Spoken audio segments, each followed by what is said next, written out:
There's no feeling more intense than starting over. If you deleted your homework the day before it was due, as I have, or if you left your wallet at home and you have to go back after spending an hour in the commute.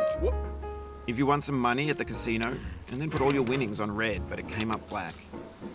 If you got your best shirt dry cleaned before a wedding and then immediately dropped food on it. If you won an argument with a friend and then later discovered that they just returned to their original view. Starting over is harder than starting up. If you're not ready for that, like if you've already had a bad day, then what you're about to go through might be too much. Feel free to go away and come back. I'll be here.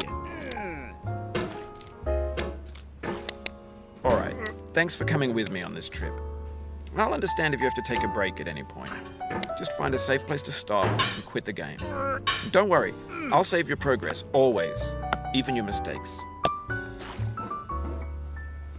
This game is a homage to a free game that came out in 2002, titled Sexy Hiking.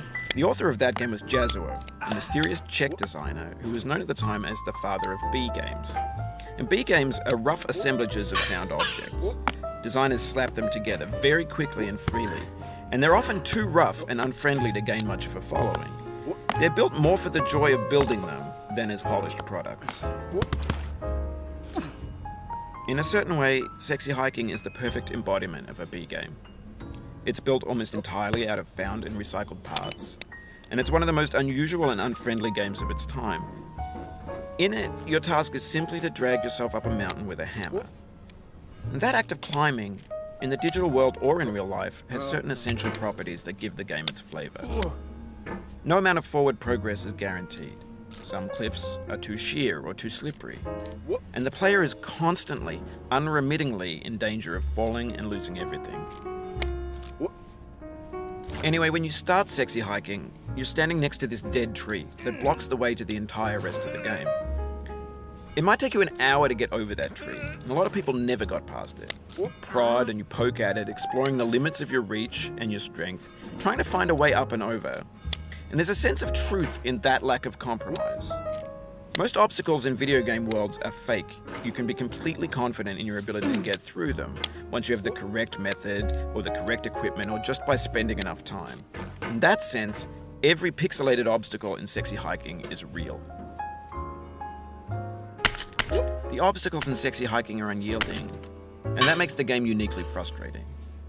But I'm not sure Jazuo intended to make a frustrating game. The frustration is just essential to the act of climbing, and it's authentic to the process of building a game about climbing. A funny thing happened to me as I was building this mountain. I'd have an idea for a new obstacle, and I'd build it, test it, and it would usually turn out to be unreasonably hard. But I couldn't bring myself to make it easier. It already felt like my inability to get past the new obstacle was my fault as a player rather than as a builder.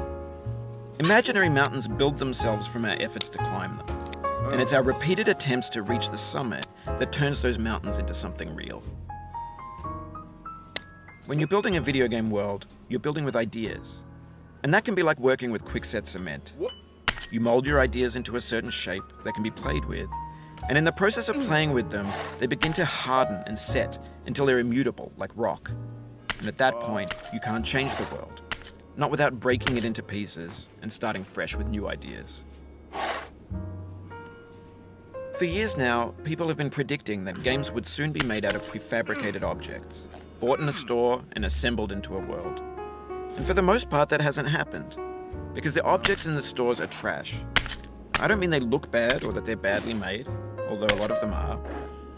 I mean they're trash in the way that food becomes trash as soon as you put it in the sink. Things are made to be consumed and used in a certain context, and once the moment is gone, they transform into garbage. In the context of technology, those moments pass by in seconds. Over time, we've poured more and more refuse into this vast digital landfill that we call the internet. It now vastly outnumbers and outweighs the things that are fresh and untainted and unused. When everything around us is cultural trash, trash becomes the new medium. the lingua franca of the digital age. And you can build culture out of trash. But only trash culture. B games, B movies, B music, B philosophy. Maybe this is what digital culture is. A monstrous mountain of trash, the ash heap of creativity's fountain. A landfill with everything we ever thought of in it.